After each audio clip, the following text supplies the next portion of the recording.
Shai Weiss is with me now, the CEO of Virgin Atlantic. Shai, it's good to see you to talk about these and to get, that's the, if you like, the US side of it.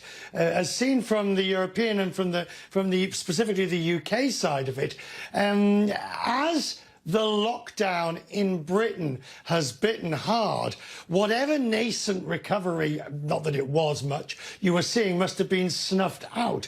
So how are you now managing and coping? Well, first of all, good evening. Thank you for having me again. But yeah, indeed, the lockdown, the second lockdown here in the UK has had an impact. But throughout this period, we've actually continued to fly to many locations. And actually, the impact of the lockdown has been slightly less severe than we anticipated.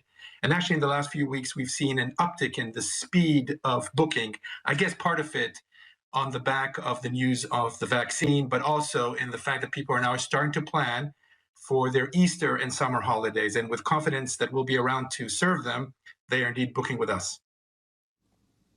Yeah, because you've now put in place the necessary financing, so you will get through this crisis and continue. Unlike Norwegian, which of course it's highly questionable whether they will survive. On the issue of vaccines, cargo, and I know that you've put together a new pharma plan. Do you hope to be part of the distribution, not just obviously in the UK, but taking that vaccine elsewhere, travelling it with your own planes?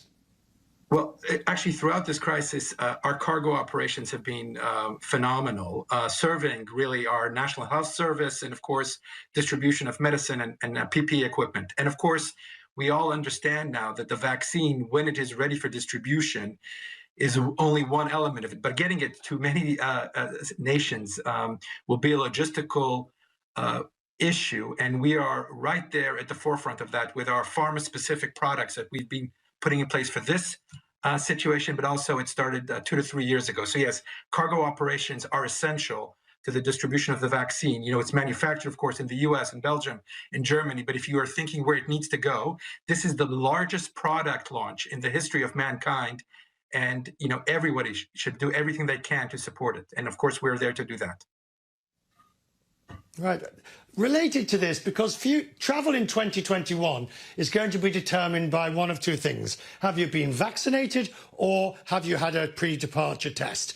I saw American and BA this week, you saw United, all putting in place pre-departure testing for the transatlantic. What are you going to do? Well, first of all, I think while we're all ferocious competitors in the marketplace, I think our industry is united around the fact that we need to, of course, to do testing in the short to medium term in advance of the availability of a vaccine. And of course, for us, testing in the UK is a big issue because in the UK, as you know, there is a quarantine and corridors are the only way to really travel. Of course, the US is shut down for people coming out of the UK and Europe. And when you come back from the US, you have to enter quarantine. So the only way to do this is pre-departure testing, 72 hours pre-departure, and then either upon arrival just to give some comfort to our government. Actually, in the recent study that we've commissioned together with other industry players, we've actually shown that anything is better than the quarantine. So any testing regime will be so much more smart and good in terms of the efficacy because people don't actually adhere to a 14-day quarantine. Human behavior must be taken there. And we're really calling our governments to act now. And this is all backed by the science, which supports a testing regime pre-departure. Okay, but how far are you moving ready for it? I mean, the other airlines are, if you like, trialing it, testing it, putting it in place. So that to convince governments, would you be ready to start such a regime? And are you intending to experiment with it? Indeed. And just to give you some indication, we have had real life experience with testing. We've been testing our cabin crew who are flying to Hong Kong and Shanghai and Lagos on a pre-departure basis at the airport at point of care pre-departure and getting the knowledge of our crews. And of course, we're working with our colleagues at Heathrow Airport and Collinson. There's a ready-made trial and testing facilities at Heathrow, which we, of course, will be offering to our passengers, and we're actually calling on our government to allow us to do that and really remove the need from quarantine as of December the 2nd, when the second lockdown is ready. And the government here should be using the time to really get ready for the removal of the lockdown and, of course, the removal of quarantine. But everything we're doing is geared up towards those dates with capacity and knowledge and real life experience. Shai, to end on a positive note, because every airline CEO we have on the programme also tells us there will be opportunities post-pandemic. Everybody's preparing. They've got the crews, they've got the planes, sort of waiting to build back up again. Where do you see the opportunities for Virgin Atlantic once things start to look more normal? Opportunities.